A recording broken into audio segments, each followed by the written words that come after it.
Rekhat structure is a giant formation in the Sahara that looks exactly like a giant bullseye.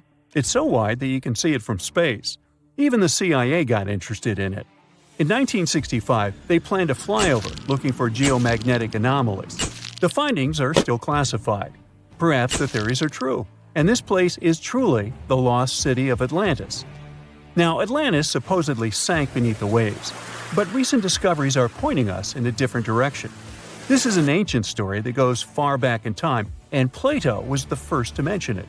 The place had loads of greenery and a curious structure: 3 concentric circles of land surrounding 2 circles of water.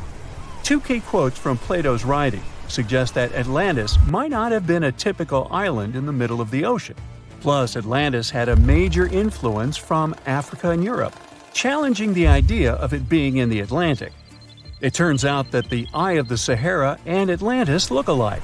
When astronauts saw the Eye of Sahara from above, they initially suspected a meteorite impact crater, but the rings of the structure matched the layout described of Atlantis.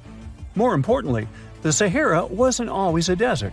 It turned from a tropical region into a desert around 11,000 years ago. Researchers found evidence of a massive river called the Tamarasset that could have sustained a community. This river flowed toward the Rekhat structure, aligning with Plato's description. The Trans-Saharan Seaway ran through the Sahara 50 to 100 million years ago. The sea allegedly destroyed Atlantis around 11,500 years ago, likely due to a rapid rise in sea level caused by the end of the Ice Age. NASA's worldview imagery shows patterns consistent with this theory. Those concentric rings might be a key to unlocking the secrets of our planet's evolution over millions of years. They're shaped by erosion on resilient rock layers, creating a spooky pattern of ridges and troughs. The central peak stands proud at 1,300 feet. The central part has undergone a significant erosion makeover, revealing a circular structure with a raised peak. Unlike impact craters, the Eye of the Sahara flaunts a striking balance and symmetry. Some say it results from rock uplift, sculpted by wind and water. Others think it's an ancient anticline, eroded to reveal its concentric glory. Then there's a salt diapir theory, suggesting that salt's buoyancy sculpted this beauty. Dating techniques have proved that it formed 541 to 252 million years ago, give or take a million or two. Ancient tools are scattered around the outer rings of the structure near riverbeds. Some older stone tools have also been spotted in the same areas. And still, even though some spear points from the Neolithic period have been found, there aren't many signs that people were living there back then. The area seems to have been used for short-term activities like hunting and making tools. There are other unearthly mysteries that haunt our world. One such enigma is in Norway: the ominous Hessdalen light phenomenon, also known as the Valley of Lights, leaves scientists confused. This valley is 10 miles wide. It's quite isolated, but a peculiar blue box sits high on the hillside, equipped with cameras scanning the valley. The unsettling saga began in the 1980s, when the night sky over Hessdalen erupted with burning fireballs, a recurring spectacle that sent shivers down the spines of those who witnessed it. This wasn't a fleeting occurrence, rather it became a regular thing. Terrified locals reported encounters with these unexplained luminous phenomena, some of which happened near their homes. Unease spread like wildfire. At its peak, there were about 20 sightings every week. The phenomenon made its way into newspapers, magazines, and media worldwide. Soon, people flocked to the valley, hoping to see the lights themselves. In 1984, experts joined the fray, armed with sophisticated instruments like magnetometers, radiometers, and other ometers. What they encountered was mind-bending, lights that defied explanation. Some moved at a leisurely pace, while others raced through the sky at an astonishing 19,000 miles per hour. People tried to explain these lights: airplanes, distant reflections, ball lightning, satellites, planets, meteors. But the speed and how these lights danced ruled out all those theories. We're slowly approaching another mysterious place. This is the greatest subglacial lake among Antarctica's 675 known lakes. It can easily hide unknown life forms. This lake is beneath the East Antarctic ice sheet. Dive about 2.5 miles under the ice, and there you'll see Lake Vostok, located at 1,600 feet below sea level. This lake is 155 miles long and 31 miles wide at its broadest point. With an average depth of 1,400 feet, it's also the world's sixth largest by volume. It's like an underwater city with lofty pillars and deep basins. The secret lake was discovered in 1993, yet it had been waiting to be found down there for over 2,000 years, collecting ancient secrets. In 2012, scientists drilled through the ice, creating the longest ice core ever. They pierced the ice all the way to the lake's surface. The year 2013 brought an unexpected twist when the tranquil waters erupted during the extraction of an ice core, mixing with drilling fluids. Then they got a pristine water sample in 2015. Some believe there might be previously unknown life forms down there, since it's a fossil water reserve that's been untouched for millions of years. That could be a lot like those speculated ice-covered oceans on moons like Europa and Enceladus. It all started with a theory in the 19th century, suggesting fresh water lurking under Antarctic ice sheets. Then, in 1955, seismic soundings hinted at a subglacial lake, and by the 90s, satellite data confirmed Lake Vostok's existence. Now, Lake Vostok isn't alone. In 2005, they found an island in the middle of the lake. Then, two smaller lakes joined the party. They suspect that a secret network of subglacial rivers might link these lakes. Now, very far away from Antarctica, in Venezuela, Catatumbo lightning presents a sinister light show at the junction of the Catatumbo River and Lake Maracaibo. This unsettling lightning phenomenon happens at about 140 to 160 nights a year, going on for 10 hours a day, and can flash up to 280 times in a single hour. The frequency of this lightning show changes with the seasons and from year to year. There was a break between January to March in 2010, causing a bit of worry that it might vanish forever. As the sun sets, winds from the east start picking up speed. The strong wind is called a nocturnal low-level jet, like what you see in the Great Plains of North America. These winds bring moisture, mostly from the Caribbean and the lake itself. This humid air hits high mountain ridges, causing thunderstorms to form over the mountains. Thanks to the ongoing wind situation, more thunderstorms appear as the night goes on. This pattern repeats itself, and is why this area has the highest annual lightning rate globally.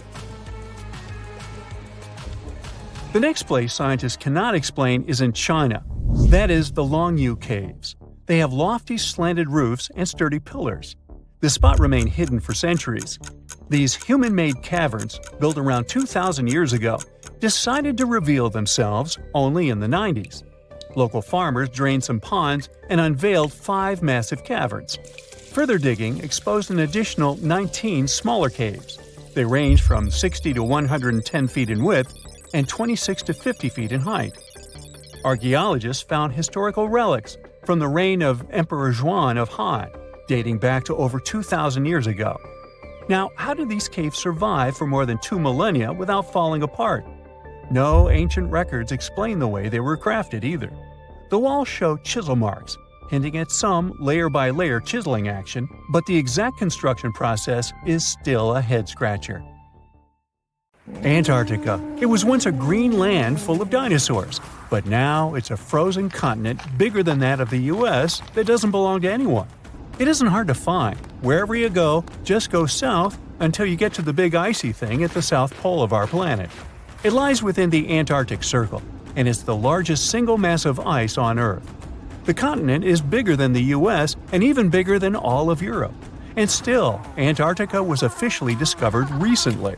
Scientists hadn't known of its existence until 1820. After the discovery, it took another 2 decades to confirm it was a whole new continent, and a few more decades after that to decide on a name. In Antarctica, anti means the opposite. So Antarctica literally means the opposite of the Arctic. Now, even before scientists discovered the land, ancient Greeks already theorized that there must be a southern continent to balance out the Arctic in the north. Also, some scientists who studied Polynesian artwork and oral history believe that Polynesians found the continent over a millennia before the Europeans did. Anyways, Today we all know of this icy land at the South Pole. Because of its location, there are just 2 seasons there, summer and winter, and both last 6 months. In summer, it's a bit warmer, and the continent exists in pure daylight. And in winter, it's dark all day long. 98% of Antarctica is ice. This continent alone stores 60% of the planet's fresh water. And yet, despite all those water reserves, Antarctica is the biggest desert in the world. By definition, a desert is an area with sparse vegetation and little snow or rain. Notice that plenty of sand isn't a necessary condition here, even though the continent does have some sand and even sand dunes. It also gets a lot of wind. Antarctica is the windiest continent on Earth, and wind speeds can reach 200 miles per hour. That's even faster than hurricane winds. The little snow the land gets never melts. It just builds up over time, for centuries and millennia. So there's a thick ice layer there. This makes Antarctica full of hidden secrets. There's a whole new world underneath its ice. For example, there are a lot of mountains on the continent that are like 9,000 feet tall. It's taller than 3 Burj Khalifas stacked on top of each other, if we must, and that's currently the tallest skyscraper in the world. But we don't see all those mountains because they're all hidden under the ice sheet that's almost 16,000 feet thick. There's also a lake down there, beneath over 11,000 feet of snow. The lake is called Lake Vostok, named after Vostok Research Station, under which it's located. Originally, it was just a hypothesis. Over a century ago, a scientist suggested that the huge pressure created by tons of ice could decrease the melting point of ice in the lowest layers of the ice sheet, creating liquid water, which could form a lake. He didn't prove his ideas in his lifetime, but others continued his work and confirmed that this theory was true. There's also a canyon in Antarctica, hidden underneath huge masses of snow too. It's deeper than the Grand Canyon we have in Arizona. There is a mountain range that divides the continent into 2 parts, East Antarctica and West Antarctica. The western part of the continent is experiencing higher temperatures and is starting to melt. If West Antarctica melts and releases its stored water, it will raise the average global sea level by about 16 feet. That will be enough for some cities all over the world to completely disappear. Perhaps the first to turn into a water world will be Thailand's capital, Bangkok, which is just 5 feet above sea level. Then it will be Amsterdam in the Netherlands, followed by Ho Chi Minh City in Vietnam, Cardiff in the UK, and New Orleans in the US. People do a lot of work in Antarctica now, residing there for many months at a time to study this mystery of a continent. Over the years, even a few children were born there. But it's not a country, and the land doesn't belong to anyone. It's governed by the Antarctic Treaty System, an agreement of peaceful research and collaboration that suspends all territorial claims. It was first signed by 12 nations, and now there are 59 supporters, half of whom have decision-making powers. The continent is occupied all year round by researchers from all over the world. There are about 5,000 people living there in summer and about 1,000 in winter. Yet no one is a permanent resident there. People come and go, and the scientists take turns spending time there. The average yearly temperature there is negative 30 degrees. But there was a time when Antarctica was about as warm as Melbourne, Australia is today. It was about 40 to 50 million years ago. I wasn't around then. But the continent had green forests and dinosaurs roaming its land, chilling in the sun in a 63-degree Fahrenheit environment. That was before penguins. In our age, it's so cold that you won't even find any trees or bushes in Antarctica, just the snow. The only plants that can thrive in such extreme temperatures are lichens, moss, and algae. People can't stand such freezing conditions for lengthy periods of time either, so the continent has never had any indigenous population. Well, that is, if we don't count penguins, seals, whales, and a few other types of birds that live there now. Antarctica's fauna is the scariest and least diverse on the planet because only a few organisms can withstand its harsh conditions and because non-natives aren't allowed to be brought there. So, if you decide to travel to Antarctica with your cat, well, you can't. Hey, I don't make the rules. But those few species that live on the South Pole totally own the place. There are no more than 5,000 people there and around 20 million penguins. They are a kind of settlers, though. Penguins' first ancestors lived in Australia and New Zealand. There are still a few penguin species there, including the smallest penguin on Earth that is just 1 foot tall. Still, most of the penguins migrated to Antarctica at some point, possibly because they were attracted by the greater food supply there. It's not the cold that made them like the land. It turns out, most penguins leave the continent when the summer ends. The only ones that stay there are male emperor penguins, and they do it to warm and protect eggs left by their mates. But where do all the other penguins go? At first it was a big mystery even to scientists. But then they attached some tiny location devices to the legs of a few of these animals and figured it out. Penguins go to live in the southern oceans while it's too cold in Antarctica. None of them go ashore for half a year until they get back to the continent. When they come back, it's when those eggs, left for male penguins to nurture, start hatching, and so penguin families can be together when it happens. Penguins eat different fish, and the ocean is full of those despite its cold temperature. In some areas, water can reach below freezing temperatures because it's salty. But fish don't freeze there because they have antifreeze proteins in their bodies. Then there are also about 1 million seals in Antarctica. They like fish too, and they can hold their breath underwater for 2 hours. They see way better underwater than in the bright light of the day, and they also use their whiskers to locate food. Their breathing holes in the ice can freeze while seals are away, and they must use their teeth to make a new one. Seals can even sleep underwater and then resurface occasionally to get some air without waking up. I can appreciate that. There's a mysterious island that appears and disappears like magic. Just like Schrödinger's cat, this Schrödinger's island exists and doesn't exist at the same time. Officially it's called Sandy Island, and it once appeared in maps, but it was never there in real life. Australian scientists decided to solve the mystery once and for all by embarking on an adventure to find this elusive archipelago. But when they reached the coordinates, all they found was endless blue waves. It's like the island was playing a game of hide-and-seek with them. This story goes back to 1876. A whaling ship was crossing the area and reported an island. Whoever saw it said it was over 15 miles long north to south and around 3 miles wide, about the size of Manhattan, so not so tiny at all.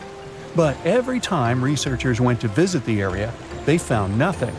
So in 1974, an official mission from New Caledonia declared that Sandy Island was simply not a thing and excluded it from all maps. People went on with their lives until they noticed that the island was appearing on Google Earth as a black blob. In 2012, another Australian expedition went out to check out the area to get some explanations. They had to write a eulogy for the long-lost island and explain what could have created this mess. For starters, mapping technology wasn't at its peak back in the 1900s. It was easy to get the coordinates wrong. Then there was the fact that the area is big on volcanic activities. It's likely that volcanic lava cooled down and created a raft of some kind. Let's say that the whaling ship went by, saw the volcanic raft, and thought it was land from a distance. But hey, it's just a guess. Humans have ventured far and wide across the globe, and it may have seemed at some point that we discovered each and every nook of our planet. But when Mount Lico popped up on Google Earth, scientists were overcome with excitement. This hidden gem in northern Mozambique is no ordinary rainforest. It's nestled inside a volcano.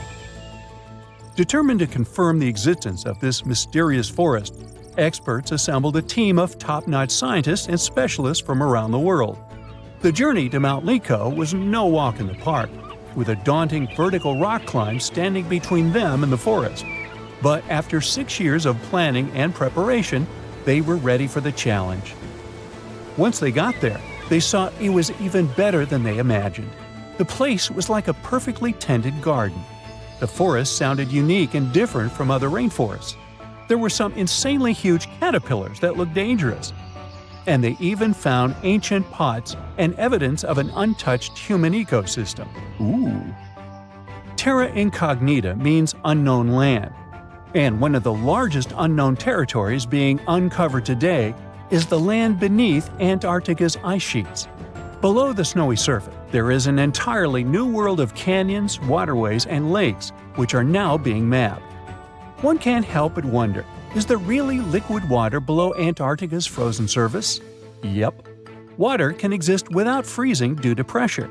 The liquid water is the result of Earth's warm interior, and that's how we get things such as Lake Vostok. Now, you can't see it, but Lake Vostok is right here. Located in East Antarctica, it lies beneath 2.5 miles of thick ice. This huge lake is about 4,800 square miles. Humans could only discover it with the help of some top-notch technologies like seismic soundings and ice-penetrating radars. According to these scientists, it's likely that the lake has been there for up to 15 million years. Bhutan is on the map for, among other things, being the happiest country in all of Asia. But it kept a hidden gem for all these years, one of the world's tallest unclimbed mountains, Kunkar Pansum. Bhutan is enmeshed in the glorious Himalayan mountains. That's why the climbing community was beyond excited when they discovered an untouched mountain. Imagine being the first person to climb an unexplored peak. That would probably guarantee you a spot in the Guinness World Records for sure. The mountain has been untouched because of a Bhutanese law. For locals, the mountain peak is a sacred site, shrouded in mystery and legends. One of their beliefs is that the sacredness of climbing a mountain lies not in reaching its peak, but in truly communing with the mountain and enjoying the process. We got to admit, that is a bit of a newsflash for Westerners. If you're ever in the state of New York, make sure you check out the Aglo General Store. You'll have to drive somewhere around the Catskills to find a beautiful, grand, big nothing. Aglo is one of America's most famous paper towns, aka a fake town. But this case is different from Sandy Island. Aglo Town never existed, and it wasn't a mistake. You see, there's an old copyright practice amongst map makers. They add in paper towns so they can know when someone is simply copy-pasting their work. What they didn't expect is that this would get completely out of hand. Some say that one day a guy picked up a map at a gas station that had Aglo Town marked in it. The person decided to open a store over there and named it Aglo General Store. Some say the guy who opened the store faced a lawsuit from the map makers. Anyways, it only lasted enough years to become a national joke. Americans drove from all over the U.S. to get a picture of the town's fake welcome sign. And then we've got Bermeja Island, located in the Gulf of Mexico. This funky island appeared on many maps of the 16th and 17th centuries. It was probably drawn by Spanish explorers.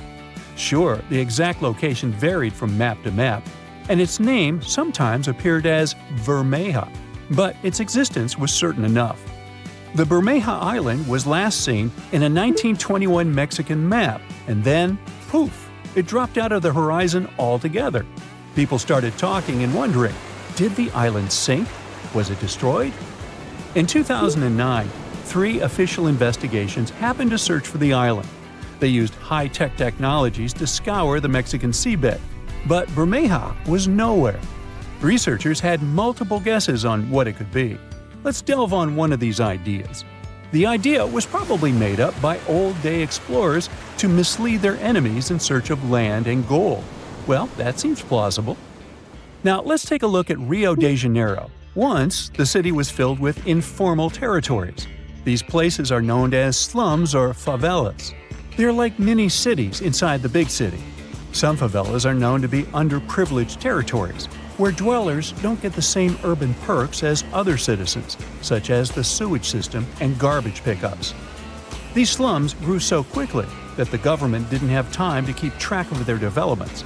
So today, it's usually the dwellers themselves that name the streets and make do with whatever they have at their disposal. One of the biggest slums in Brazil is located in Rio de Janeiro, the so-called Hacienda, and it was only recognized as a neighborhood by the local government in the 1990s. Our own ocean floor is less mapped than Venus, Mars, and the Moon. In fact, 95% of our oceans are unexplored. Strange, right? We do have the available technology, which is mainly sonar soundings, sending wave sounds to the ocean bed and registering what they hear back. One of the main advantages of mapping the seabed more thoroughly would be to get more insight to marine hazards such as earthquakes, tsunamis, and volcanic eruptions. Plus, there are so many unidentified marine life. This could give us a great insight into preservation and discovering the true dynamics of our marine ecosystems. Nights can last 24 hours here. Streets have no names, and some say there are more polar bears than humans. Cats are also banned, and if you manage to get here, you'll be expected to take off your shoes when entering a restaurant or a museum.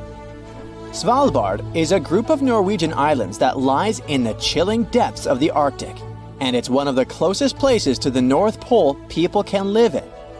Visiting needs a lot of planning in advance. You'll need a visa, clothes for extremely cold weather, and an experienced local expert to guide through the wilderness. Why no cats? Because they're considered an invasive species that can damage delicate wildlife, especially the birds, which have no idea how to fend for themselves against furry felines. There are no names for streets, only numbers. This was the custom way back when the region was filled with miners, and they wanted to keep things simple. You might see slippers being offered when you enter an establishment for people who want to take off their shoes. This is also based on an old practice when locals took off their dirty outdoor shoes to avoid making a mess inside. These islands are also home to the impenetrable global seed vault. The construction needs to be kept in pristine conditions, since it's home to around 1 million plant seed samples in case something bad ever happens to our planet and we need to rebuild our natural habitat.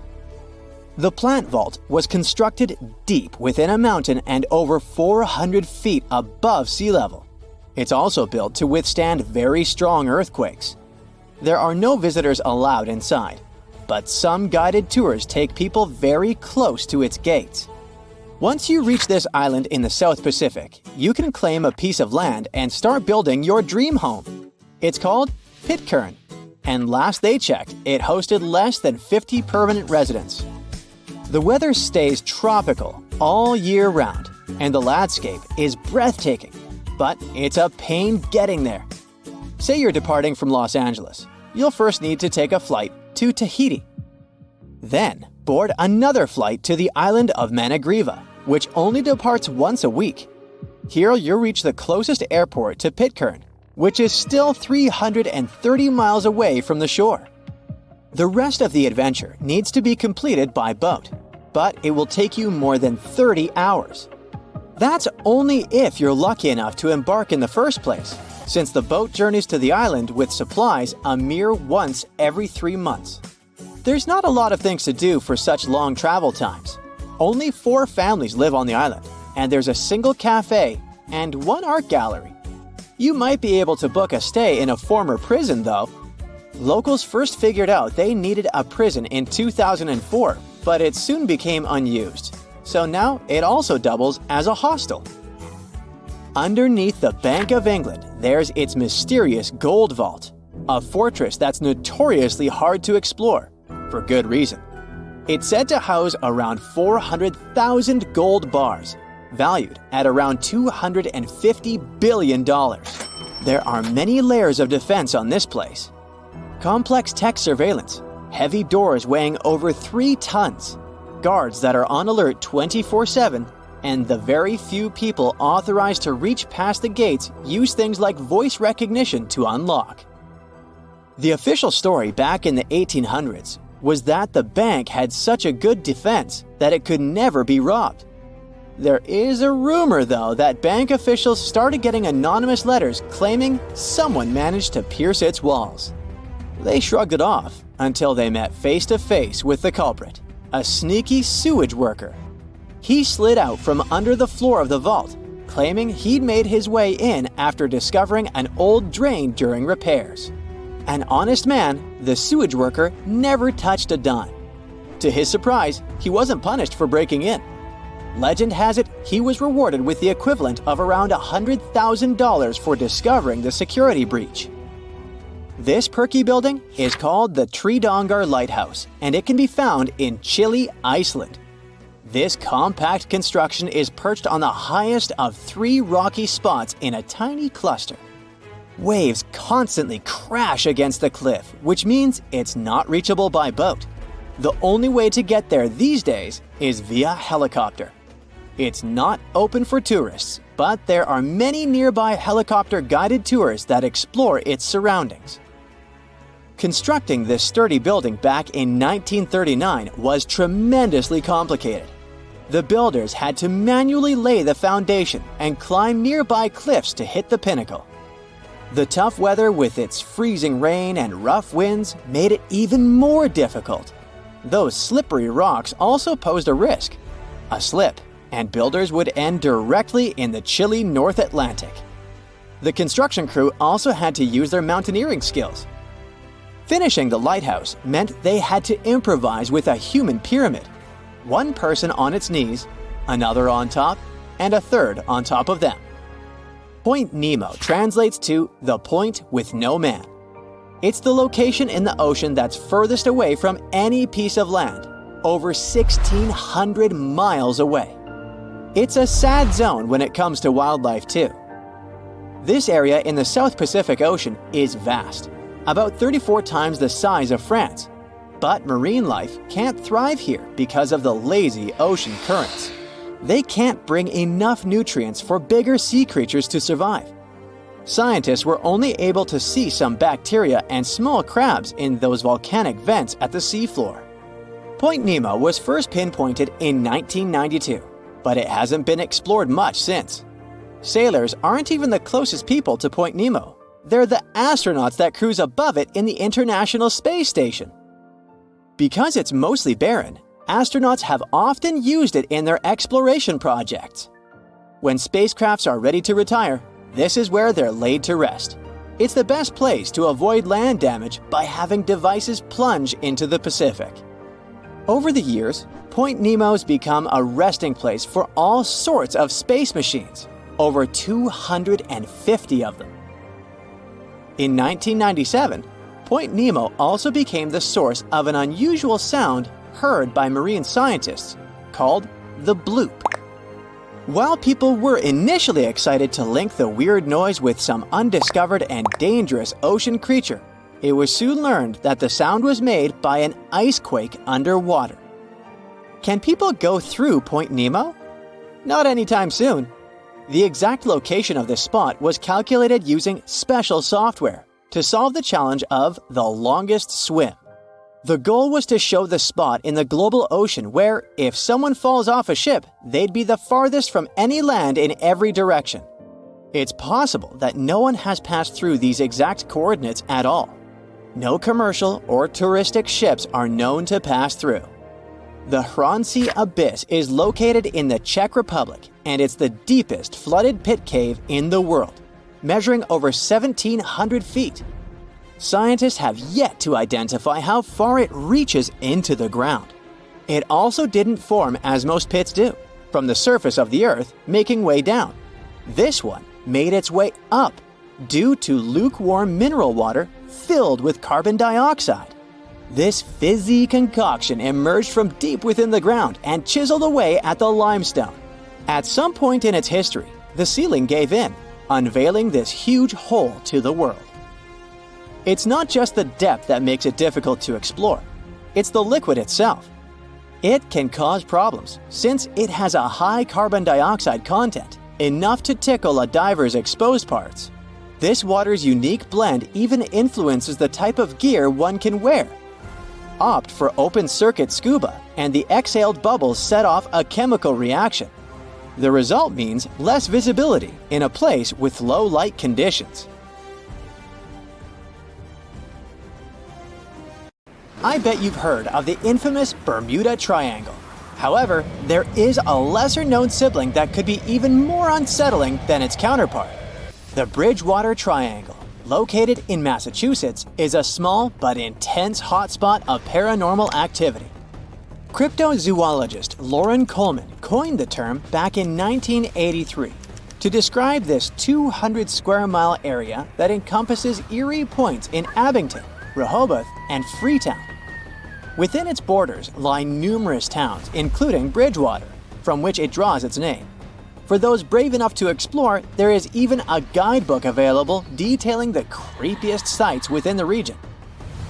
You can start your trip with King Philip's Cave in Norton. Legend has it that Wampanoag leader Metacomet, aka King Philip, used to hang out there during his epic rebellion against the British in the 1600s. And now, some brave souls swear they've seen ghostly lights and heard phantom drums in the cave. But if ghost hunting isn't your thing, how about checking out the Hockomock Swamp in the Bridgewater Triangle? People claim to have spotted everything from Bigfoot to giant birds and snakes around the lake.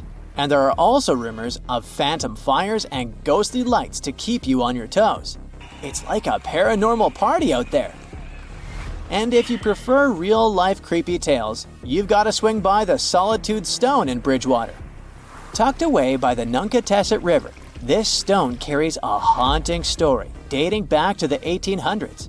A local minister carved a mysterious poem on it, and over the years, it's become a hotspot for ghost hunters and history buffs alike. Located in Australia, the Monte Cristo homestead may appear as a charming Aussie home from the outside, but looks can be deceiving. Behind its closed doors lies a sinister story that has led to its reputation as the most haunted house in Australia. It was originally owned by Christopher Crawley, who made his fortune with the Railway Hotel in Junee. Dark events occurred within the walls of the Monte Cristo homestead. The Crawley family resided in the late Victorian-style mansion perched atop a hill overlooking the town. Tragedy struck with the demise of Christopher in 1910 and his wife Elizabeth in 1933. Upon the family's departure in 1948, the house fell into disrepair and was left abandoned. The Ryan family later purchased the homestead and worked to restore it, only to discover they were not alone. Strange occurrences such as unusual animal behavior and encounters with mysterious lights and ghostly figures prompted the Ryans to believe the house was haunted. Legend has it that at least 10 spirits roam the halls of Monte Cristo homestead. You can choose from a variety of ghosts at the haunted house: a young kid who was dropped by a nurse down the stairs, a maid who plummeted from a balcony, or a stable boy who tragically passed away in a fire. The most active spirit is the caretaker's son, who was discovered chained next to his deceased mother and remained chained for 4 decades. As of now, the house functions as a bed and breakfast, providing dinner and a ghost tour detailing its dark history. Braver guests have the option to stay overnight in the eerie residence. Located in the quaint town of St. Francisville near New Orleans, Myrtle's Plantation is a historic mansion with a 125-foot veranda and a grand foyer adorned with a magnificent French crystal chandelier. The mansion has a dark past, with 10 people having lost their lives within its walls. As a result, there have been numerous reports of ghost sightings, including the infamous Chloe, a spectral figure wearing a distinctive green turban that haunts visitors in their rooms. Other reported ghosts include a young girl peering through a window, a kid bouncing on beds, a soldier, a voodoo priestess, and the ghost of a previous owner. Despite its reputation as the most haunted house in America, Myrtle's Plantation, just like Monte Cristo Homestead, now operates as a charming bed and breakfast with 21 accommodations. Visitors can take ghost tours during the day or opt for more popular and spine-chilling evening tours. In addition, a restaurant on the property offers fresh, locally sourced cuisine to guests. Originally built in 1824, the Italian-style horseshoe-shaped opera house in San Juan, Puerto Rico has been a prominent fixture in the city's cultural landscape for over a century. Despite rumors of paranormal occurrences, Teatro Tapia is a must-see due to its distinctive architectural beauty. According to local legend, the theater is haunted by 2 ghostly figures. One is a woman in a red dress who appears in box 105 before disappearing, while the other is an actress who tragically fell on stage in the 1800s and is said to perform for invisible audiences before vanishing. They say her ghost wanders through the theater, occasionally singing on stage and causing doors to slam shut backstage. Although these ghostly tales cannot be confirmed, The theater's 200-year history leaves room for speculation. The Castle of Good Hope is the oldest building in South Africa, built between 1666 and 1679 by soldiers, sailors, and whatnot. The main purpose was to protect people living there. But apparently, it turns out to be a place that scares each and every person who visits it. You may say it's all just vivid imagination and there's nothing paranormal about this place, but here's the deal. Many people claim they heard voices and steps in the dungeon. Plus, the bell in the bell tower is said to ring sometimes. But it's not really possible for the bell to ring as the tower was bricked some centuries ago. There's a legend, though, that explains the eerie ringing. They say a soldier settled scores with life there, and it must be his ghost ringing. But wait, it gets even spookier. There's a ghostly black dog that likes to scare people, a tall glowing man who jumps off walls, and even a lady from the 18th century who still plays host to important guests. Today, the castle is a military museum and a spot for traditional ceremonies. The place is full of untold secrets waiting to be uncovered. Known as the Giant of Loire Valley, this French castle is seriously impressive. It has 7 floors, 204 rooms, loads of portrait galleries, and even its own opera house that fits 200 people. Originally built as a fortress back in the 11th century, it even got royal visits. But here's where things get really interesting. Apparently, the place is haunted by the Green Lady, aka La Dame Verte. She's said to be the love child of King Charles VII, and her story ended tragically in the 15th century when her husband did her in for cheating. People claim they've seen her ghostly figure in the chapel tower, decked out in her signature green dress with creepy, hollow eyes and a missing nose. Some even say they've heard her wailing throughout the castle. Now, this castle has been turned into a swanky hotel that throws cool events like markets. But if you're brave enough to spend a night there, the rooms there are lush. Step inside the ancient Ram Inn, a place where darkness lurks around every corner, and the spirits of the past never truly rest. Whispers echo through the halls, accompanied by the sound of distant footsteps and the unexplained feeling of icy fingers brushing against your skin. Shadows dance in the flickering candlelight, casting eerie shapes on the ancient walls, adorned with sinister symbols of a forgotten time. As you venture deeper into the inn, the temperature drops dramatically, sending a chill down your spine that no amount of layers can warm. The ghostly apparitions that roam the corridors are said to be lost souls seeking revenge, or simply unable to move on to the next realm. In the bishop's room, the most haunted of them all, the oppressive energy is suffocating, as if the very walls are closing in on you. But despite the overwhelming sense of fear and dread that permeates the inn, there are those who are drawn to its darkness like moths to a flame. They seek out the thrill of encountering the unknown and the rush of feeling the presence of the supernatural up close and personal. You're walking down the street. You see a strange-looking antique shop called Ageless Trinkets of Mr. Bright. You're curious, so you enter there. You take a look at all the weird stuff. Suddenly, an old folded parchment paper catches your attention. It's a world map, but something's off with it.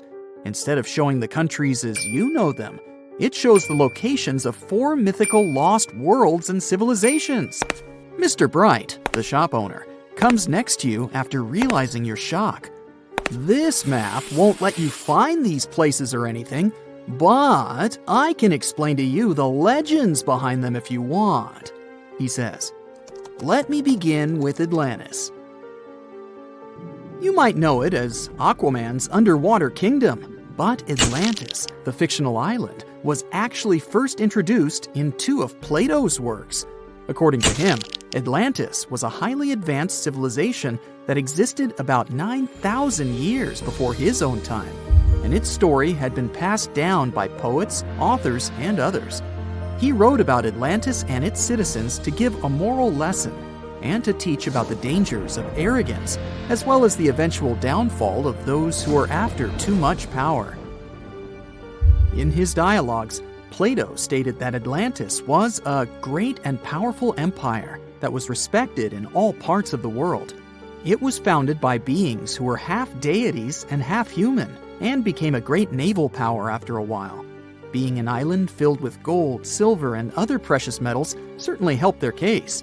But besides that, it was also known for its breathtaking architecture and state-of-the-art technology, as well as its countless rare and exotic wild animals. Atlanteans were proud of their great achievements and the perfection of their civilization, but their excessive pride was going to bring their downfall. They believed they were so superior that they could gain control over any nation. This led them to launch a series of invasions. They conquered many of the Mediterranean lands, but when it was time to enter Athens, Athenians pushed back with an extraordinary force, so the Atlanteans were finally defeated. Plato stated that deities then got angry at Atlanteans because of how wicked, greedy, and immoral they became. So they punished them by sending earthquakes, which caused Atlantis to sink beneath the sea. Although the earliest written records of Atlantis were Plato's works, some people still believed his story to be based on truth, and tried to identify the island of Atlantis with actual countries.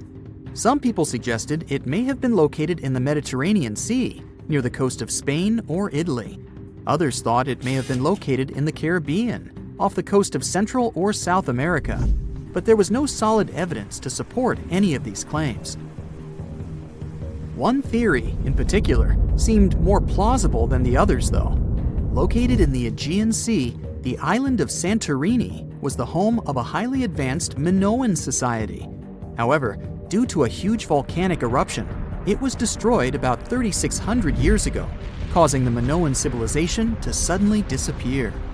These similarities between the fictional Atlanteans and the historical Minoans made Santorini a good candidate for the speculations. Yet again, there were still major flaws with it, such as how the time when Plato said Atlantis was destroyed doesn't coincide with the time of Santorini's eruption. So Atlantis still continues to be regarded as nothing more than a popular legend in the scientific world.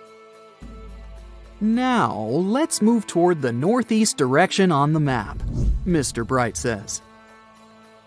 According to Celtic Breton mythology, there once was a magnificent city called Ys, also known as Caris, that towered over Douarnenez Bay in France's Brittany region. It was the most wealthy city in the entire Atlantic. It was especially famous for its beautiful gardens and buildings, and its citizens were all living comfortably and happily there.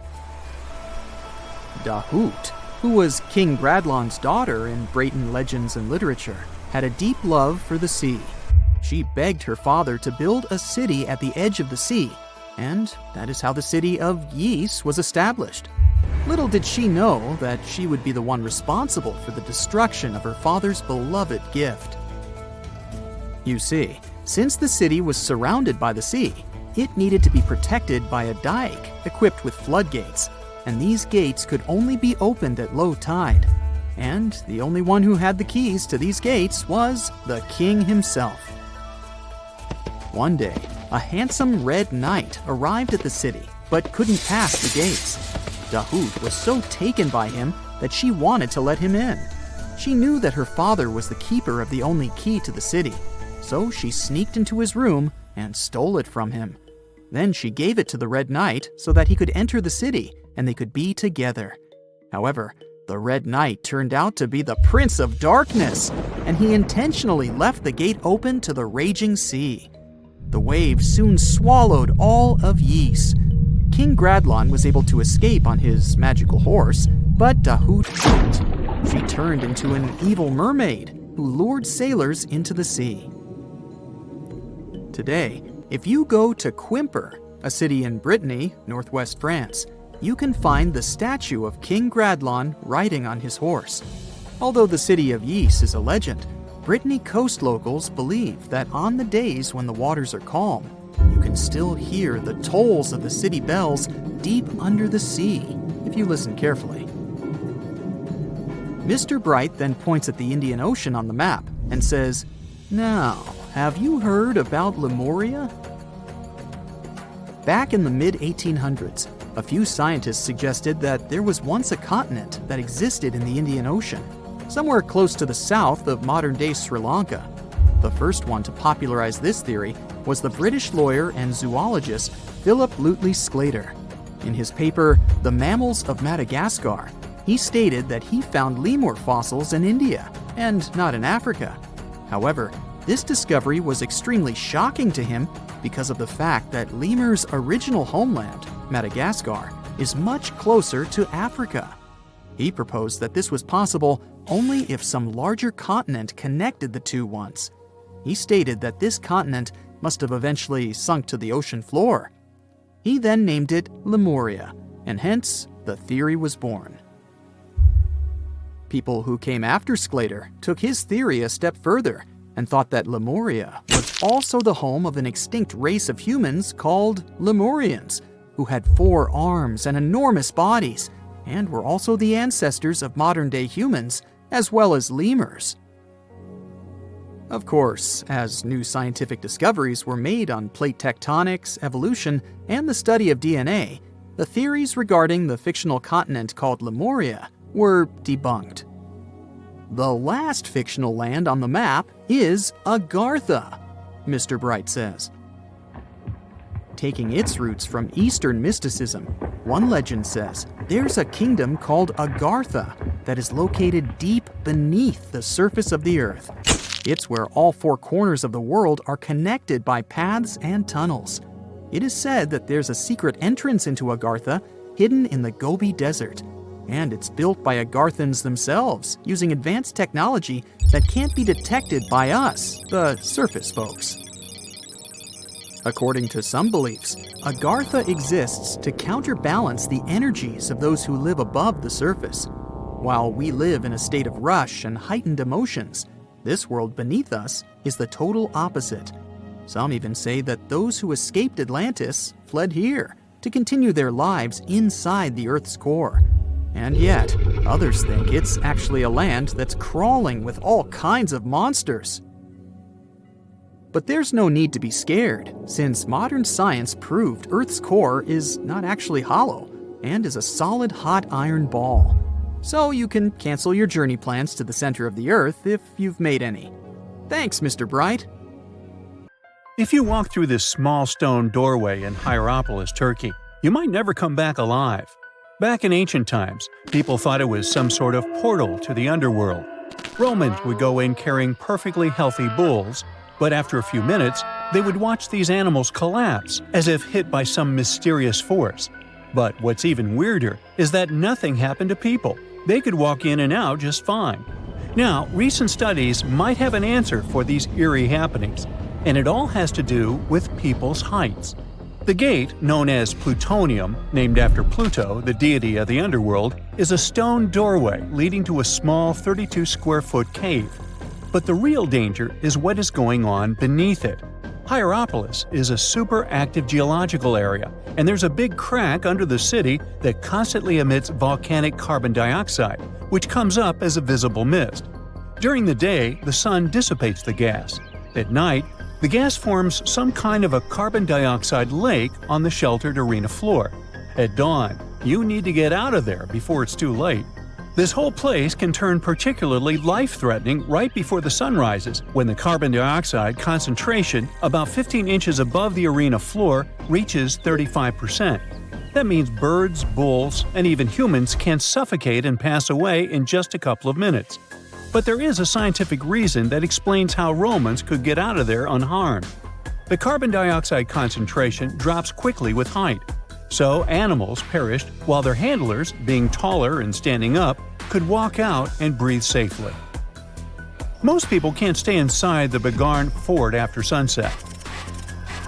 This 16th century fort, located about 146 miles from Delhi, is known as one of the most haunted places in India.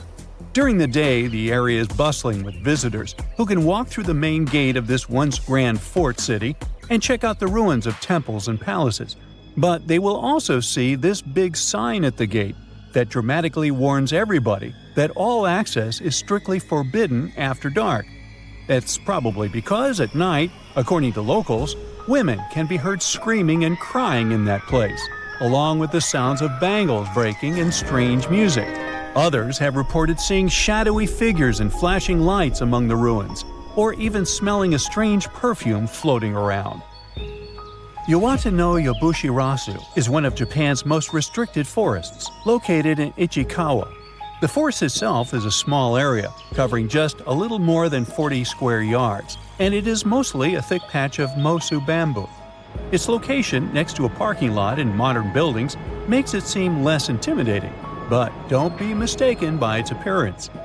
Since at least the 19th century, people have said that anyone who enters this forest is bound to disappear and never be seen again. So, as soon as you arrive, a sign near the forest tells you about its history and the curse believed to be linked to it. Some rumors suggest the creepy presence of an ancient samurai lord walking around. Other legends say that the forest hides a bottomless pit filled with poisonous gas. Whether these stories are true or not, today the area is enclosed by stone walls, and entry is still strictly prohibited. In a valley called the Dark Entry Forest in Connecticut, you will find Dudleytown, but you definitely shouldn't go inside. Not only has the land been private property since the 1920s, but it is also known as one of the spookiest places on Earth. This place was first settled in the early 1740s, and many of the original settlers were from the Dudley family. That's why it's called Dudleytown. There's a local rumor that the town's founders were descended from Edmund Dudley, an English nobleman who lost his life for treason. The legend says this curse followed the Dudley family all the way across the Atlantic to America, and their misfortune is said to be responsible for crop failures, mental problems, and several tragic incidents in the village. Again, it is all just rumors, since historians haven't found any real evidence to support these claims. Still, the pitch-black surroundings and the eerie Blair Witch Project vibe going on in that place fueled ghost stories in the 1980s. This led to many cases of vandalism in the following decade, and because of that, the landowners closed the area to the public. This old abandoned building used to be the fancy palace of King Farouk's family, who was the penultimate king of Egypt back in 1936. After his family members passed away, the palace was turned into a morgue.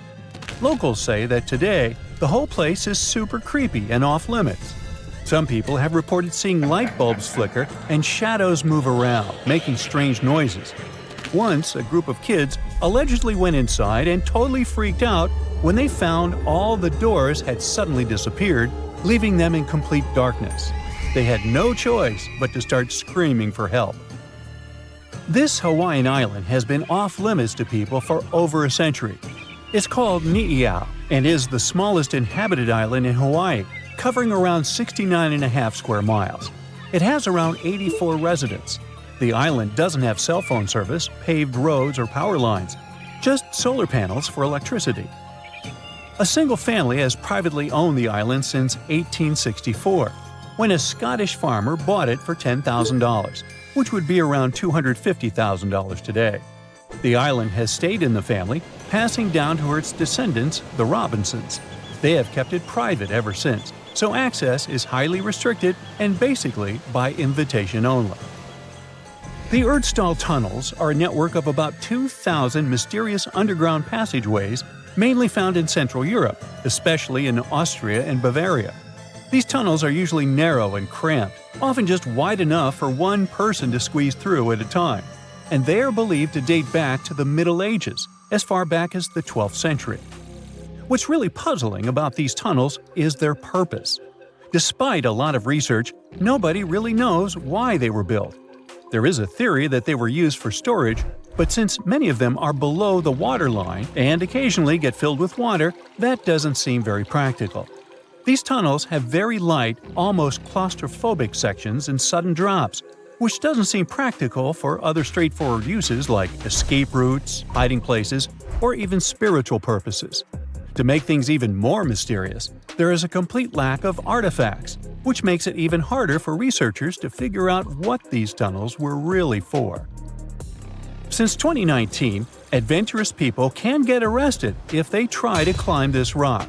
Uluru, also known as Ayers Rock, has been off-limits because it is now considered a sacred site for local communities. But the fact that it is also extremely dangerous probably played a big role in the decision to close it off to visitors. This rock is 1,142 feet high, which is about the height of an 80-story building. The climb to the summit can be very slippery, and high temperatures, which can hit 116 degrees Fahrenheit in the summer, have led to people passing away from dehydration and heat-related issues. Something even creepier happens at the top of the rock right after storms. When it rains, small tadpole-like crustaceans called shield shrimp hatch in temporary waterholes and rock pools on top of Uluru. These extraterrestrial-looking creatures are about 3 inches long, and they spread their super-resilient eggs everywhere. When enough summer rain comes, they hatch and go wild, feeding on microorganisms and bacteria in the water. How these strange creatures end up in the fleeting pools on top of Uluru is still unclear, but the most likely explanation is that their eggs might travel there with the wind. Now, let's assume that another species, whether humanoid or dolphin-like, could have existed millions of years ago. How do we find their traces? There was a Doctor Who episode about a non-human industrial civilization on Earth that existed long before us. These reptiles, called Silurians, were forced deep underground by a catastrophic rise of temperatures on Earth, and there they thrived for centuries. That inspired scientists to create the so-called Silurian hypothesis. If there was an advanced civilization before us, we should find their traces somewhere. Well, let's try. Climatologist Gavin Schmidt and astrophysicist Adam Frank decided to dive into this themselves. Like us, any technologically advanced civilization would be hungry for energy, so they looked for global effects that would leave a widespread mark. For example, hints of large-scale industrial processes, like plants and factories, and their leftovers. Then comes the question of how long these civilizations would last. If they existed for a long time, we should look for long-lasting signs, like residues from burning fossil fuels, mass extinctions, synthetic chemicals not found in nature, and even traces of nuclear fission. Basically, we should search for the same kinds of things that humans are currently leaving behind as evidence of our activities. Unfortunately, this evidence isn't that easy to find. Let's imagine an unsettling scenario if humanity suddenly disappeared. Even though it seems like we've left a lot of changes on our planet, the future civilization millions of years from now would struggle to find any remnants of our existence. Why? Well, our planet has existed for 4.5 billion years. Complex life on Earth has existed for more than 400 million years. Compared to that, our industrial period only lasted around 300 years, and we haven't left any significant traces. Our record of Earth's history is full of gaps, especially the further back you look. The fossil record captures only some things, being very selective and incomplete. On average, one fossil emerges every 10,000 years, and dinosaur footprints are even rarer. Mountains rise, oceans change, and plate tectonics can easily wipe out evidence of entire civilizations. After a couple of million years, chances are any physical signs of a civilization would disappear. In order to find at least something, we have to look for things like odd sediment patterns or unusual isotopic ratios. Also, fossils mostly form in water, leaving us in the dark about creatures on land or in the jungles. So even if there was a technologically advanced society millions of years in the past, and even if they were far more advanced than us, we might struggle to find any clues of its existence. Frank and Schmidt try to understand how we could ever hope to spot signs of them. Discovering actual cities would be the ultimate proof of a Silurian-style civilization on Earth. But Adam Frank isn't too optimistic. Even now, our cities cover less than 3% of the surface, making it easy to miss ancient city ruins. Whether a city survives over tens of millions of years depends on whether the land around it is sinking, getting locked into a rock, or rising, getting worn away by rain and wind. So places like the French Quarter in New Orleans might have a better shot of making it into the geologic record than, say, Haight-Ashbury in San Francisco. When it comes to finding artifacts, the odds are pretty slim as well. No prehistoric iPhone would survive millions of years, fancy glass or not. Finding their fossilized remnants might be a bit more promising, but it's still tricky. Considering modern humans have only been around for about 100,000 years, it's quite possible that we might overlook any traces of an earlier advanced species. There is one thing, though. We could stumble upon their traces in rocks. Our current chaotic era might leave a distinct mark on the Earth's geological history, especially since we're basically experiencing PTM 2.0. I'll get to that in a moment. So they try to look at the changes in the carbon cycle. Humans have been releasing a lot of fossil carbon since the 18th century. This leaves a special mark in the carbon isotope ratio, like a signature that shows the difference between carbon in living things, such as seashells, and carbon in lifeless volcanic rock. Scientists also look for signs in the way sediments are arranged. Large coastal deltas might mean that there were bigger rivers made by folks in this hypothetical civilization. Traces of nitrogen could suggest big-scale farming, where they used a lot of fertilizer. Spikes in metal levels in the sediment could mean runoff from heavy industries. Of course, a single find like that wouldn't tell us anything. Schmidt says the key is to look for multiple signs together. Without clear artifacts, the uniqueness of an event might show in various clues rather than a set of changes linked to a single cause. On a quest for Silurian-style clues, scientists even decided to check the Moon. Some astronomers find it surprising that no one has looked into this before. They even joked about the possibility of dinosaurs building rockets and leaving traces on the Moon or other celestial bodies. These astronomers think that Earth-like planets tend to erase signs of civilizations on their surfaces. So they're exploring the wild notion that these beings might have been space travelers. In that case, remnants of their technology, known as technosignatures, could be lurking not only on our Moon but also on asteroids, or even buried on Mars. There they might endure for millions or even billions of years. Unfortunately, so far, despite digging into the past 380 million years and examining all suspicious events, the researchers haven't found a clear match for a technological civilization. They don't give up, though. Frank calls for more investigation. For example, we could study how modern industrial chemicals stick around in ocean sediments. This, he believes, could help us identify similar chemical traces in the Earth's history. If there are no traces, why do we even bother to find something like that? This research is based on Schmidt and Frank's recent papers. They were delving into the Anthropocene. It's the proposed epoch dominated by human activities on Earth. It's full of these things called hyperthermals. They're prehistoric events when temperatures on Earth sharply increased over a relatively short time. They're like extreme heat waves from the past.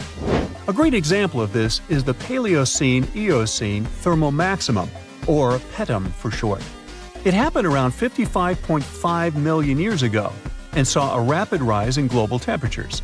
Over 200,000 years, the average temperature on Earth jumped from about 9 to 14 degrees Fahrenheit. We studied these hyperthermals to understand how they occurred, from natural causes or human activities. So, these hyperthermals sparked the genesis of Frank and Schmidt's research. To study them, scientists started examining chemical signals and tracers left in rocks. When doing that, Schmidt and Frank uncovered some eerie parallels between all the climate issues we have today and past periods of rapid temperature shifts. There's a close similarity between the PETM and other hyperthermal events. So all this work isn't just about solving a historical mystery. Understanding our impact on the environment can guide us to finding better ways to live in harmony with the planet and avoid becoming a forgotten species in the future. Our Milky Way is filled with lots of planets that could be just right for life, but we don't know if there are other civilizations out there. Earth is the only place we know of with living beings. About 200 years ago, people wondered if there might be civilizations on Mars. Back then, it was a real question. But once we got pictures from space probes, we decided there wasn't any evidence for it, and that idea got stuck in our minds. Now, it's not even considered a valid topic for serious science. It's seen as kind of silly. But no one has set clear limits on what could have happened on our own planet a really long time ago. So even if there is no proof, we shouldn't throw away the possibility. Don't forget, it took humanity a while to recognize dinosaurs. Maybe Silurians are just patiently waiting for their time. Hey, if you think Stonehenge is one of the oldest stone monuments ever, well, let me introduce you to Göbekli Tepe.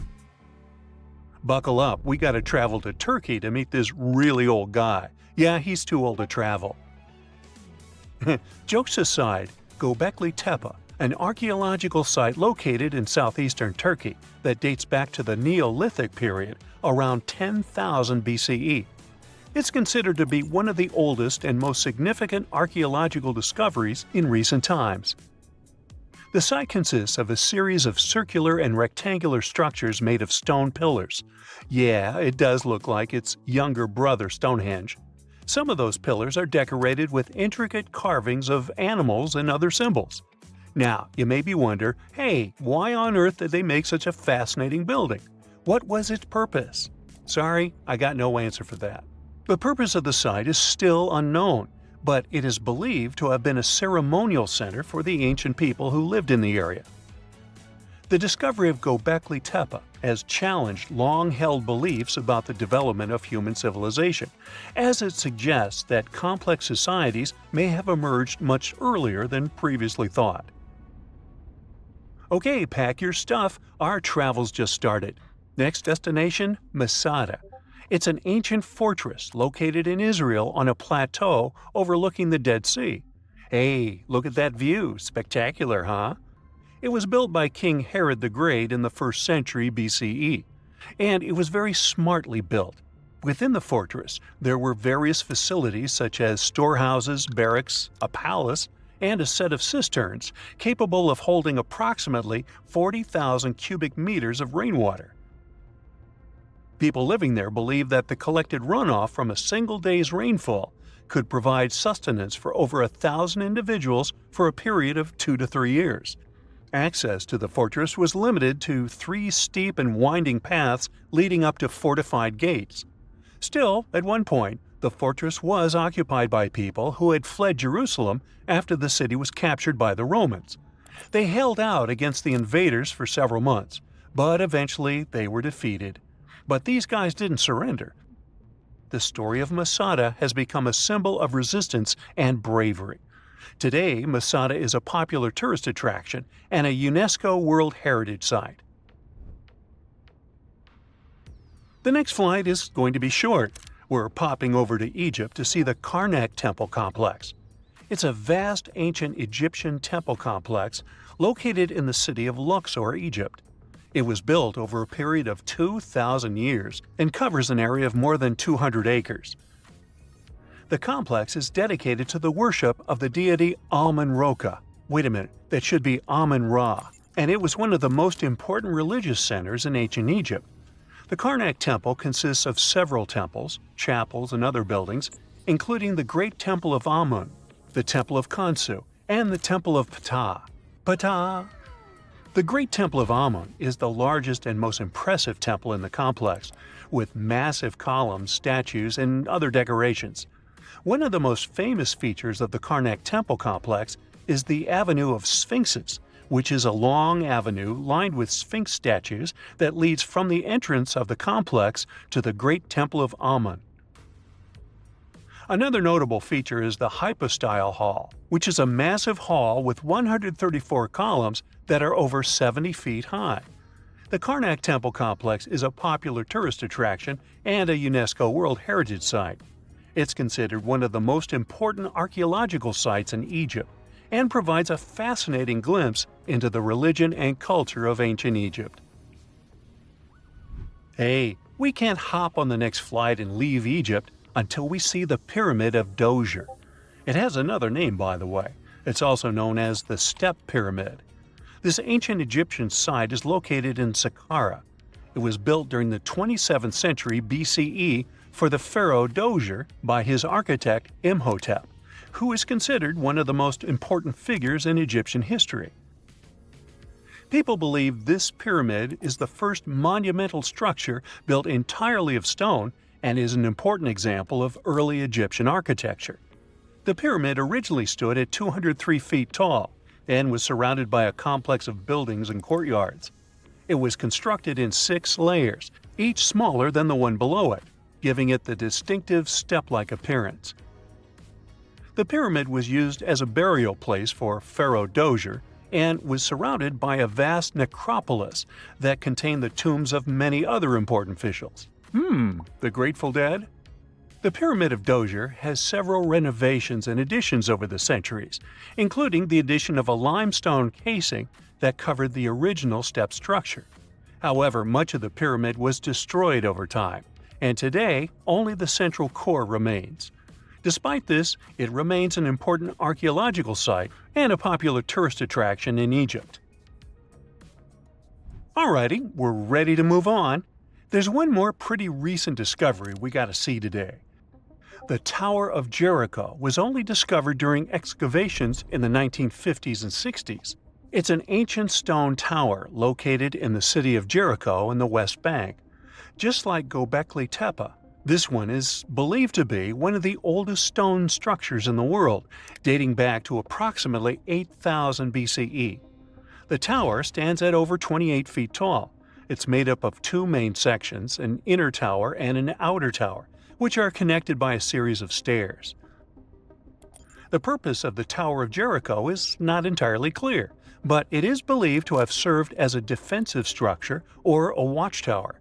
It may have also had religious significance, as it was located near a sacred spring. The Tower of Jericho is a significant archaeological site and has provided valuable insights into the early history of human civilization. It's open to visitors and is a popular destination for tourists interested in ancient history. Now, this ancient site even got attention from Netflix, and they made a movie where the action takes place in Mohenjo-Daro. This site was a major center of the Indus Valley civilization in present-day Pakistan. Mohenjo-Daro was one of the largest cities of the ancient world, with a population estimated to have been around 40,000 in its peak. Trust me, that must have been a crazy megalopolis back then. The city was notable for its advanced urban planning, with sophisticated drainage and sanitation systems, and its impressive architecture, including the Great Bath and the Granary. Mohenjo-Daro was abandoned around 1900 BCE, and its ruins were only rediscovered in the 1920s. Today, it is a UNESCO World Heritage Site and an important archaeological site for the study of ancient South Asian civilization. We're heading to a teeny-tiny country that has quite an impressive history. Welcome to Malta. The Xigantia Temples are a Neolithic site located on the Mediterranean island of Gozo.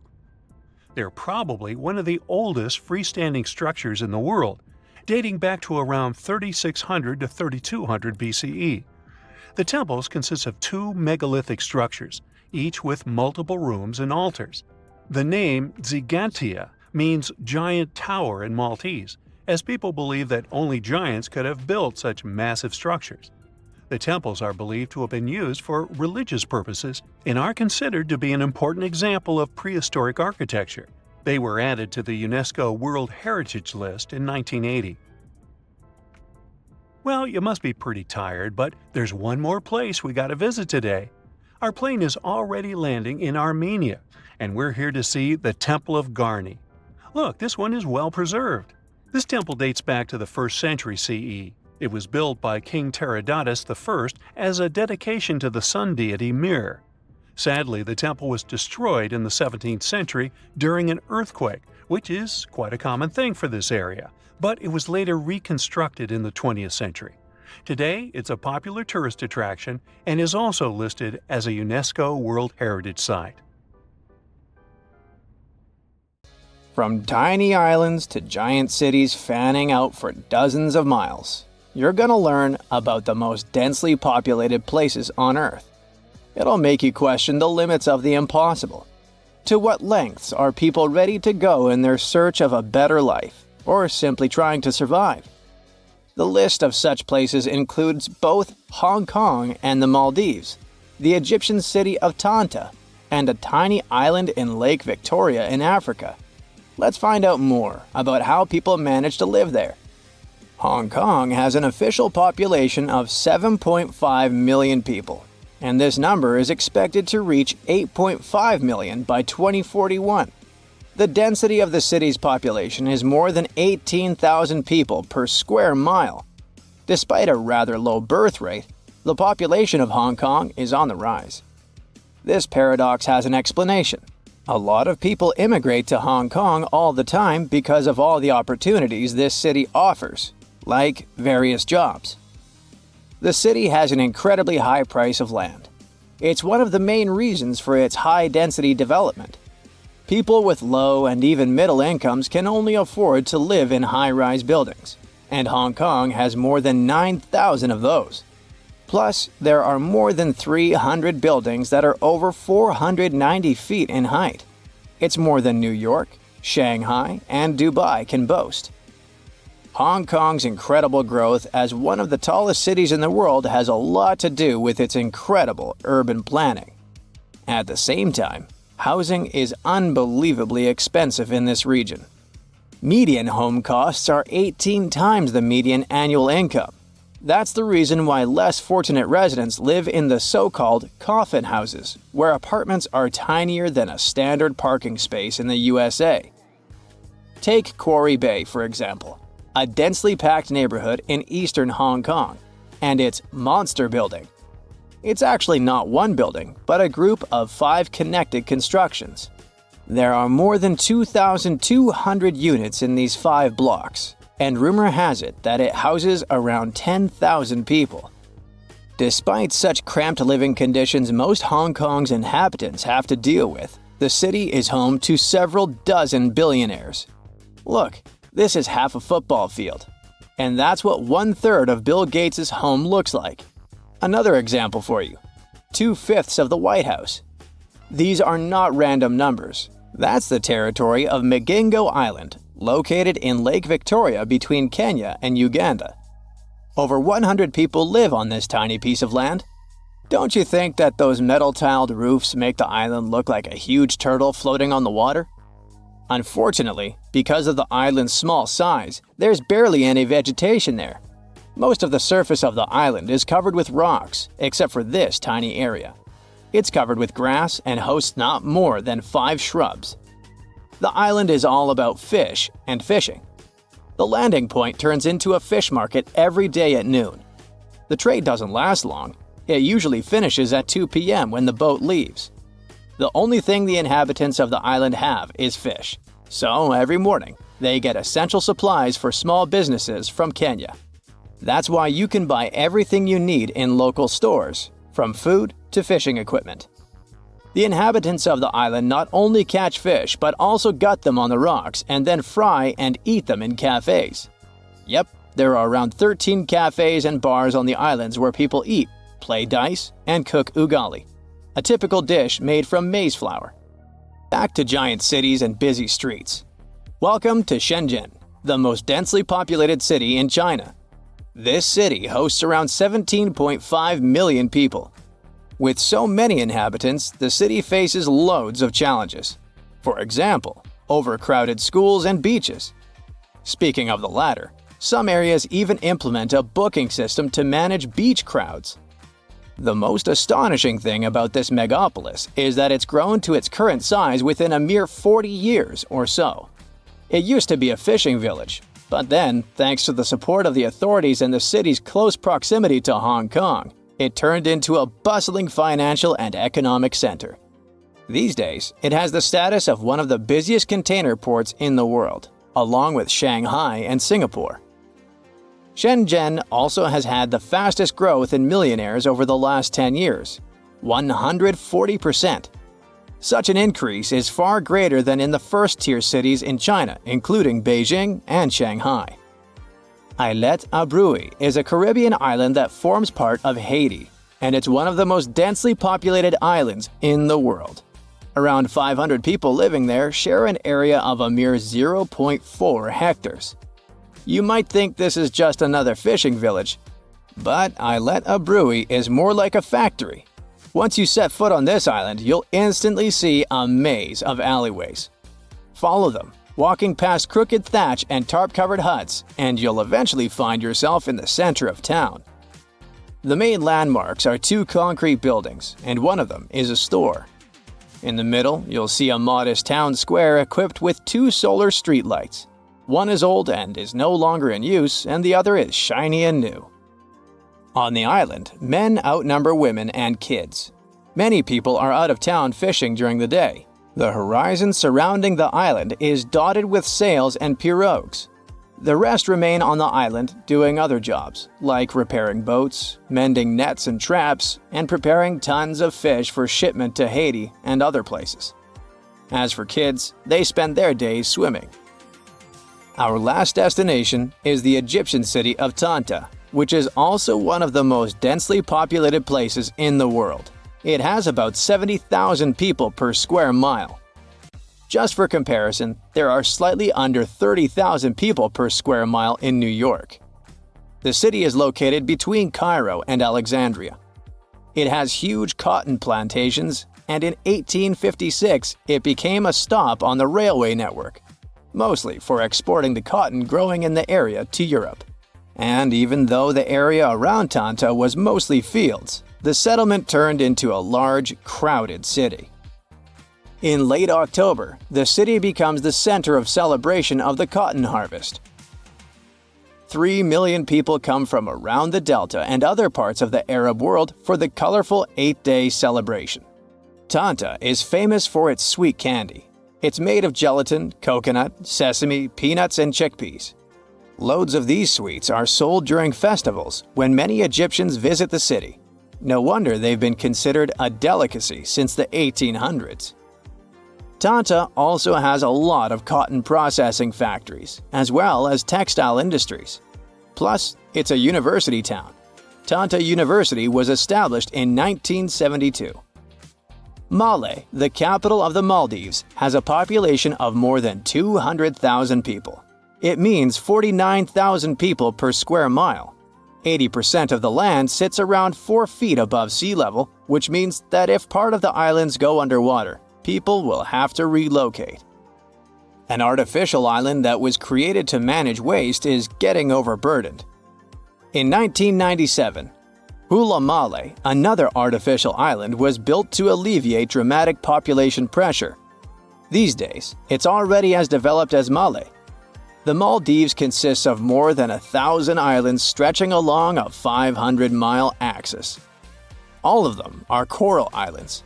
They grew around the rims of prehistoric undersea volcanoes. Only 188 islands are inhabited, but most of them have fewer than 1,000 residents. More and more Maldivians are giving up on island life and moving to the capital city. But Male is already pressed hard against the limits of human habitation. If even more people move there, its physical structure would need to be completely reworked. The authorities are already surrounding Male with sea bridges and artificial islands packed with houses. Imagine you decided to take a road trip the old-fashioned way. And by that I mean you decide to do it without the help of any technology. What? So you go to the nearest convenience store and buy a map of each state you plan to pass through. You buckle them up on the passenger seat right next to you and set off on your adventure. During your first week, you arrive in the state of New York. You wave bye-bye to Lady Liberty, eat a slice of pizza, and head upstate.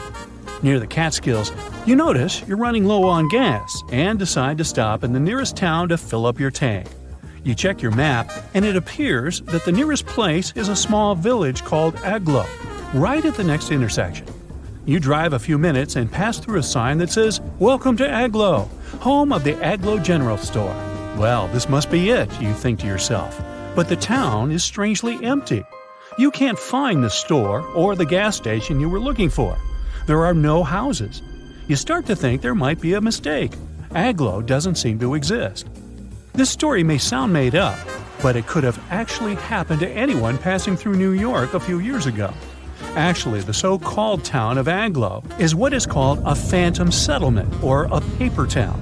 There are several of these around the world, but Aglo is probably the most famous. Paper towns are basically fake towns. That is, they don't really exist. They're made up of Easter eggs put there by map makers as a kind of copyright trap. Maps are tough to make. To create a map from scratch, one has to do years of fieldwork or analysis of satellite photos. That's why plagiarism has always been rampant among map makers. It's pretty easy to redraw the same geographical features from one map onto a new map, and it is hard to get caught.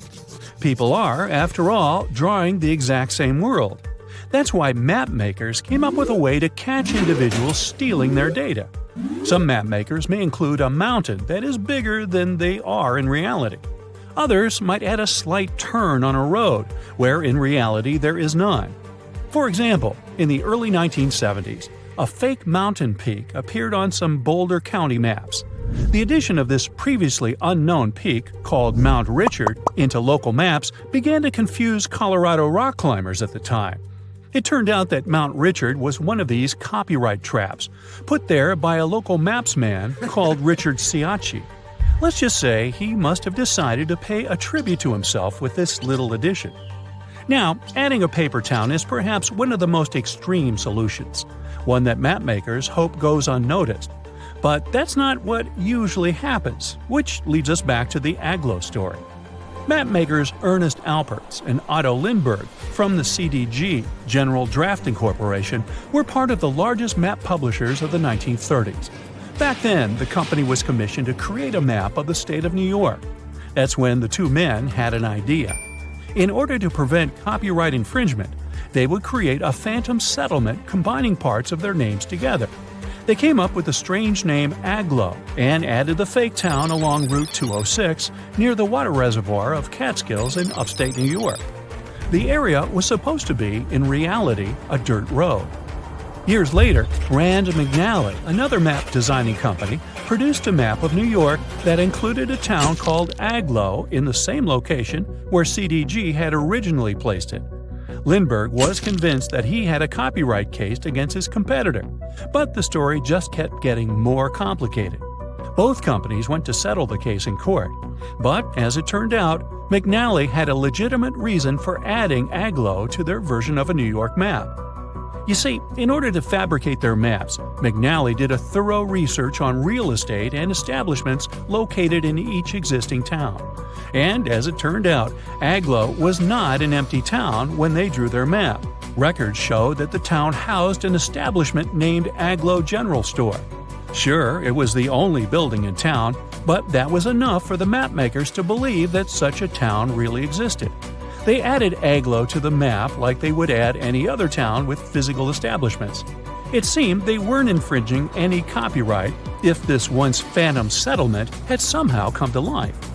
The plot twist is that CDG's Alpers and Lindbergh could never have foreseen that someone would decide to occupy a made-up town. But it happened. One day, someone bought a map from a regional gas station that had Agloe marked on it. The person wanted to open a store more or less where Agloe existed, so they decided to name the store after the town it was in. They trusted the accuracy of the map they bought and named their business Agloe General Store. After all, why would there be a non-existent town on an official map? The general store didn't last many years, only enough to turn this story into a mess. On the bright side, this whole debacle turned Agloe into a super famous fictitious settlement. It became a tourist spot, with people driving from all over the U.S. to get a picture of the town's welcome sign. Now, as we said before, paper towns are plenty around the world and over time, too. A 2005 BBC documentary revealed that the City of London alone had over 100 tiny fake streets or paper streets around the city. For instance, the so-called Moat Lane is supposedly a curving road in Finchley, North London. But if you ever decide to go visit, you'll find nothing but trees and gardens. And what about Argleton, a town in the north of England? Or, more accurately, an empty field in northeastern England? Argleton existed for a while on Google Maps. There were hotel listings and apartments for rent in town. Well, the only thing is that they weren't really in Argleton, but rather in nearby settlements. It's believed that Google Maps imported these fake streets into its database, as they used renowned copyrighted atlases as their sources. But as the truth about these paper streets surfaced, the company later deleted them. If we turn back the clock a few hundred years, we'll find another mystery story involving a possible phantom settlement. But this isn't a tiny town at an intersection, but rather an entire island.